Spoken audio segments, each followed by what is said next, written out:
الحمد للہ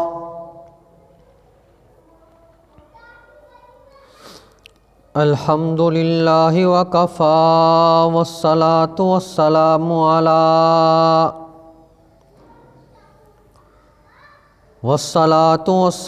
علی عبادہ الذین اصطفی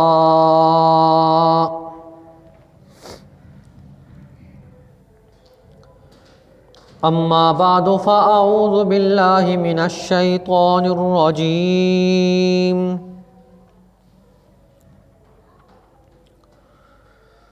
بسم اللہ الرحمن الرحیم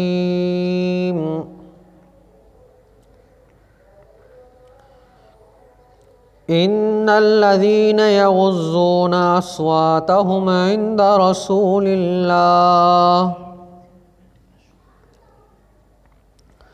اولئک الذین امتحن اللہ قلوبهم للتقوی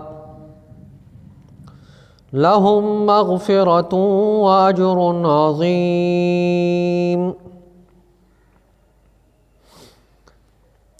إن الذين ينادونك من وراء الحجرات أكثرهم لا يعقلون ولو أنهم صبروا حتى تخرج إليهم لَكَانَ خَيْرًا لَهُمْ وَاللَّهُ غَفُورٌ رَحِيمٌ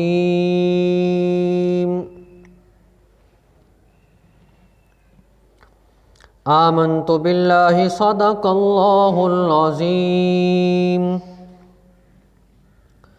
وبلغنا رسوله النبی الکریم ونحن على ذلك لمن الشاهدين والشاكرين والحمد لله رب العالمين۔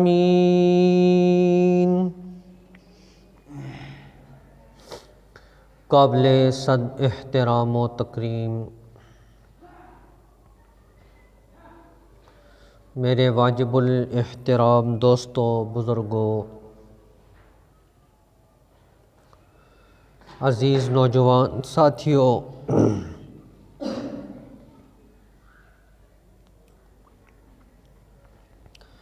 آپ حضرات کے سامنے سورۃ الحجرات کی تیسری، چوتھی اور پانچویں آیت کا تلاوت کیا ہے۔ دعا ہے کہ اللہ رب العزت مجھے حق اور سچ کہنے کی توفیق عطا فرمائے،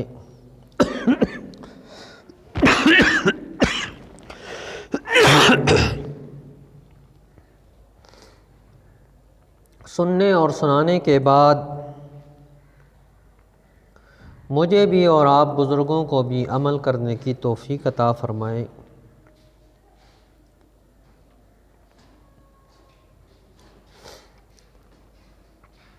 ان صورتوں میں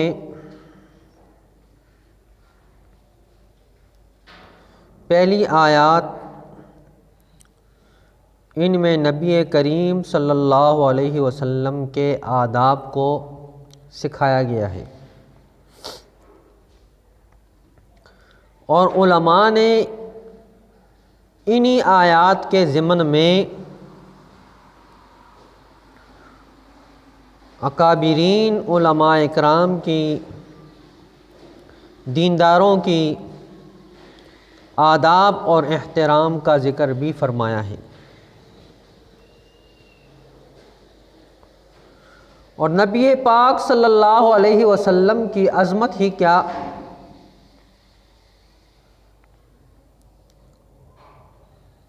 وہ تو عظمتوں کا ایک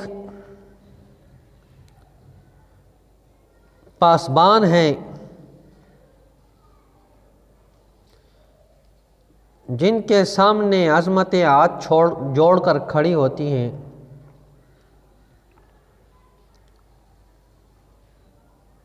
نبی پاک صلی اللہ علیہ وسلم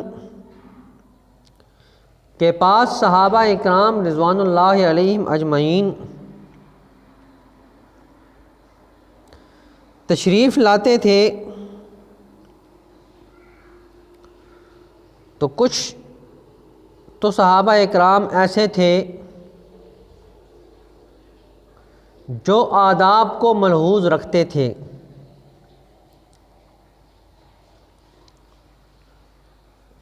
اور آداب کو بجا لاتے تھے،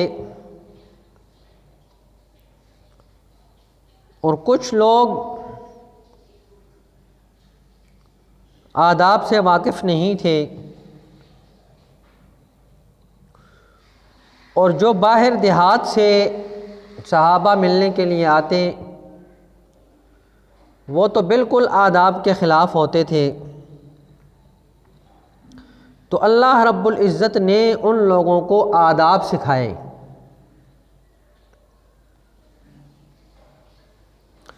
اور ان کے بارے میں اللہ رب العزت نے فرمایا ان الذین یغضون اصواتهم عند رسول اللہ، بے شک وہ لوگ جو نبی پاک صلی اللہ علیہ وسلم کے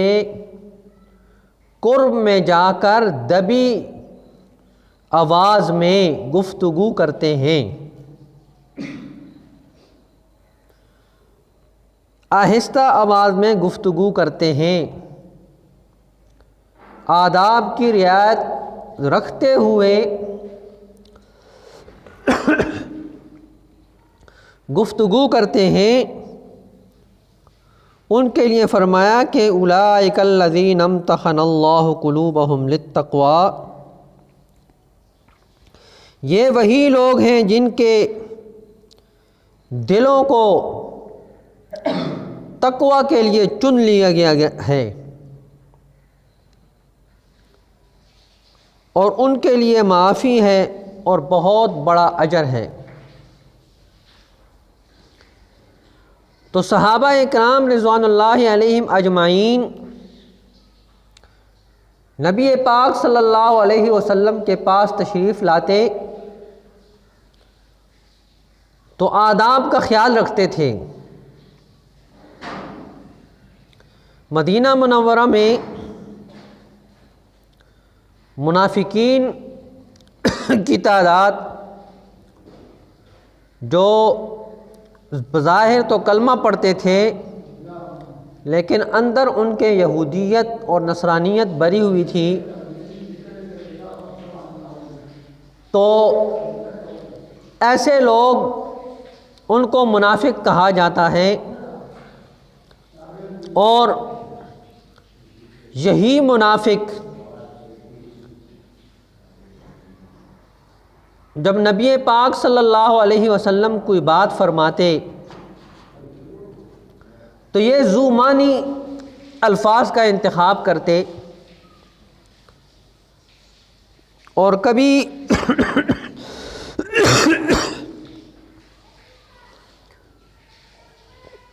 کوئی الفاظ ایسے جن کے دو پہلو ہوتے تھے ان کو چنا کرتے تھے۔ تو اللہ رب العزت نے منع فرمایا، یا ایھا الذین آمنو، اے ایمان والو، لا تقولوا رائنا، لفظ رائنا مت کہو، وقولوا انظرنا، بلکہ کہو ہماری طرف متوجہ ہو جا، واسمعوا، صحابہ کو حکم فرمایا کہ توجہ سے سنا کرو، بات کو توجہ سے سنو۔ رائنا کے یہ دونوں معنی تھے کہ ہماری طرف متوجہ ہو جا، اور دوسرا معنی تھا کہ اے ہمارے چرواہے۔ تو وہ منافق نبی پاک صلی اللہ علیہ وسلم کو اس لفظ سے مخاطب کرتے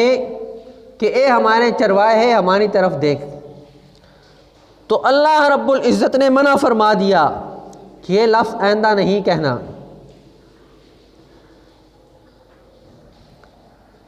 اور جہاں بھی کہیں کسی قسم کی گستاخی کا پہلو آتا تھا اللہ رب العزت منع فرما دیتے۔ اسی طرح سوالات بہت کرتے تھے، بعض دفعہ اس میں منافقین بھی سوال کرتے اور ایسے سوالات کرتے جس کا تعلق نہ ہوتا، تو اللہ رب العزت نے پابندی لگا دی، فرمایا کہ آئندہ جو بھی سوال کرے گا نبی پاک صلی اللہ علیہ وسلم سے تو وہ پہلے صدقہ عطا کرے گا، صدقہ دے گا تو پھر سوال کر سکتا ہے، ورنہ سوال نہیں کر سکتا۔ تو وہ جتنے منافق تھے انہوں نے سوال کرنا چھوڑ دیا، اور سب سے پہلے سیدنا علی المرتضیٰ رضی اللہ تعالیٰ عنہ نے صدقہ دیا اور اپنا سوال نبی پاک صلی اللہ علیہ وسلم کے سامنے پیش فرمایا۔ تو اسی طرح اللہ رب العزت نے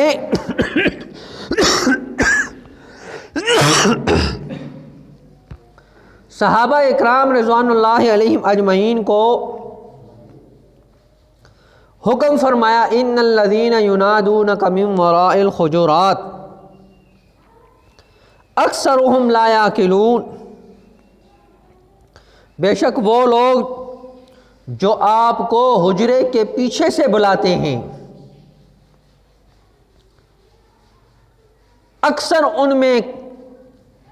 بے عقل ہیں۔ نبی پاک صلی اللہ علیہ وسلم دن کے وقت آرام فرما رہے تھے، تو ایک قبیلے کے لوگ آئے، انہوں نے آ کر باہر سے آواز دینا شروع کر دی حجرے کے قریب، اور کہنے لگے اخرج الینا یا محمد، اے محمد صلی اللہ علیہ وسلم ہمارے لیے باہر نکل آؤ۔ تو اللہ رب العزت نے منع فرما دیا کہ نبی پاک صلی اللہ علیہ وسلم کو حجرے کے پیچھے سے مت پکارو، اور کہا وَلَوْ أَنَّهُمْ صَبَرُوا حَتَّى تَخْرُجَ إِلَيْهِمْ لَكَانَ خَيْرًا لَهُمْ، اور اگر تم صبر کرتے یہاں تک کہ نبی پاک صلی اللہ علیہ وسلم خود باہر تشریف لے آئیں تو وہ سب سے زیادہ تمہارے لیے بہتر تھا۔ واللہ غفور الرحیم، اللہ رب العزت بخشنے والا ہے اور مہربان ہے۔ علماء اکرام نے، صحابہ اکرام رضوان اللہ علیہم اجمعین نے یہاں پہ کلام کیا ہے۔ حضرت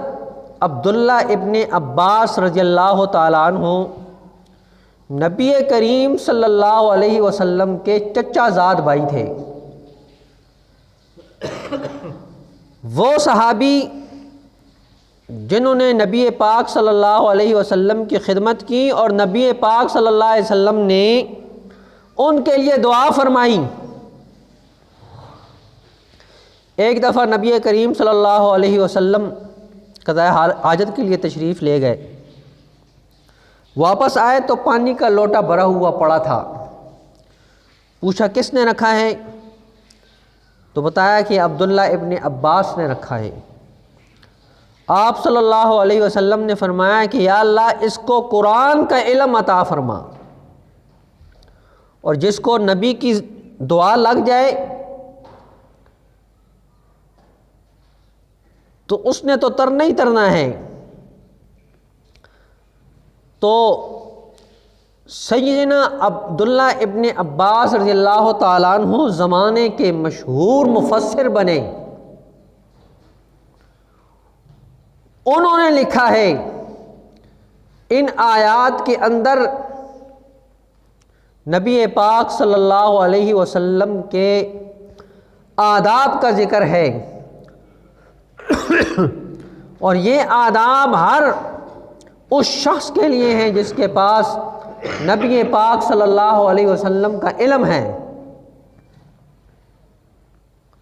نبی پاک صلی اللہ علیہ وسلم کا علم صحابہ اکرام رضوان اللہ علیہم اجمعین کے پاس موجود تھا۔ عبداللہ ابن عباس رضی اللہ تعالیٰ عنہ فرماتے ہیں کہ میں جب کسی صحابی رسول کے پاس جاتا علم حاصل کرنے کے لیے تو میں جا کر دروازے کو دستک نہیں دیتا، میں اس کو آواز نہیں دیتا، بلکہ بیٹھ کے انتظار کرتا۔ جب وہ صحابی رسول اپنی وقت مقررہ پر باہر آتا تو میں اس سے اپنی بات پیش کرتا اور اس سے حدیث کا علم لیتا، قرآن کا علم لے لیتا۔ تو کوئی پوچھتا آپ کس وقت سے آئے ہیں، میں بتاتا اتنے وقت سے آیا ہوں۔ تو وہ صحابی کہتے آپ تو رسول اللہ صلی اللہ علیہ وسلم کے چچا زاد بھائی ہیں، آپ حکم فرماتے ہم آپ کے پاس آ جاتے، یا آ کر ہمیں اطلاع کر دیتے ہم آپ کے پاس آ جاتے۔ تو جواب میں وہ فرماتے کہ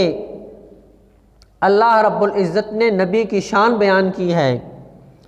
کہ آپ جب نبی پاک صلی اللہ علیہ وسلم سے کوئی بات پوچھنے کے لیے جائیں تو ان کا انتظار فرمائیں، ان کا انتظار کریں، اور اگر کسی اپنی حاجت سے وہ آئیں تب بھی ان پہ سوال نہ کریں۔ تو آپ کے پاس نبی پاک صلی اللہ علیہ وسلم والا علم ہے،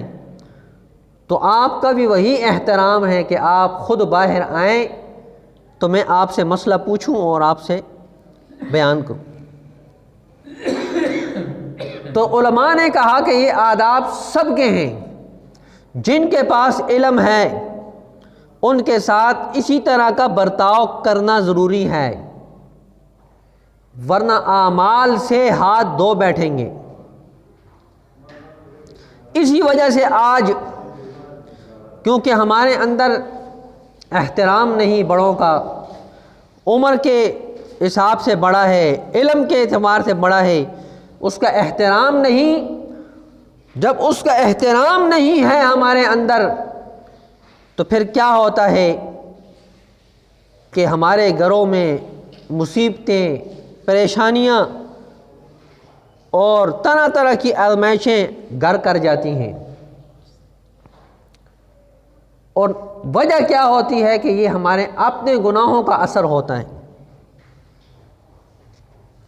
اور یہ معمولی بات نہیں۔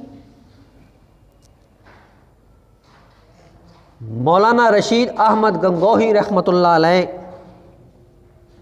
بہت بڑے عالم ہیں،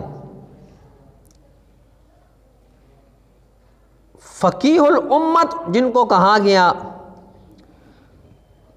اور ہندوستان کا امام ابو حنیفہ جسے کہا جاتا تھا، وہ فرماتے ہیں کہ جو شخص اپنے علماء کا احترام نہیں کرتا، ان کا ادب نہیں کرتا، ان کے ساتھ نرم رویہ نہیں رکھتا، اور ان کو طرح طرح ذلیل کرنے کی کوشش کرتا ہے، جب مر جائے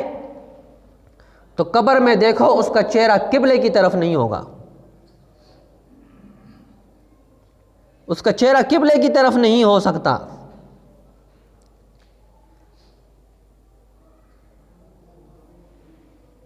یہ انگریز نے ہمارے لیے ایک چال چلی ہے کہ مسلمانوں کو علماء سے دور کر دیا جائے، جب یہ علماء سے دور ہو جائیں گے پھر ان کے اوپر حکومت آسان ہوگی۔ آج یہی وجہ ہے کہ کتنے فتنے کھڑے ہوتے ہیں دنیا میں، اتنے فتنے، لیکن علماء سے دوری کی وجہ سے کسی کو پتہ بھی نہیں چلتا کہ یہ جو میرے ساتھ بات کر رہا ہے یہ بھی فتنے سے متاثر ہے اور یہ دین سے دور جا رہا ہے، اور جب علل اعلان وہ کہہ دیتا ہے کہ میں دین سے بیزار ہوں پھر اس کو فکر لگ جاتی ہے اب کیا ہوگا۔ یہ علماء سے دوری کی وجہ ہے۔ اور دشمن اپنے بڑوں کا احترام کیسے کرتا ہے؟ وہ ایک گندے سے پادری کے لیے کھڑا ہو جاتا ہے، سب فنکشن چھوڑ کے اس کے لیے کھڑا ہو جاتا ہے۔ اور ہمارے ہاں علماء اکرام جو اولیاء اللہ کے سے فیض یافتہ ہوتے ہیں، لوگ ان کو بھی حقیر سمجھتے ہیں۔ تو عبداللہ ابن عباس رضی اللہ تعالیٰ عنہ نے فرمایا کہ جو آداب نبی پاک صلی اللہ علیہ وسلم کے لیے تھے، وہی آداب نبی پاک صلی اللہ علیہ وسلم کا علم جن کے پاس ہے ان کے لیے بھی ہیں، لہٰذا میری حاجت تھی میں آپ کی انتظار کروں گا۔ وہ بیٹھ کے انتظار فرماتے۔ تو دعا ہے کہ اللہ رب العزت مجھے بھی اور آپ کو بھی عمل کرنے کی توفیق عطا فرمائے۔ وما علینا الا البلاغ المبین۔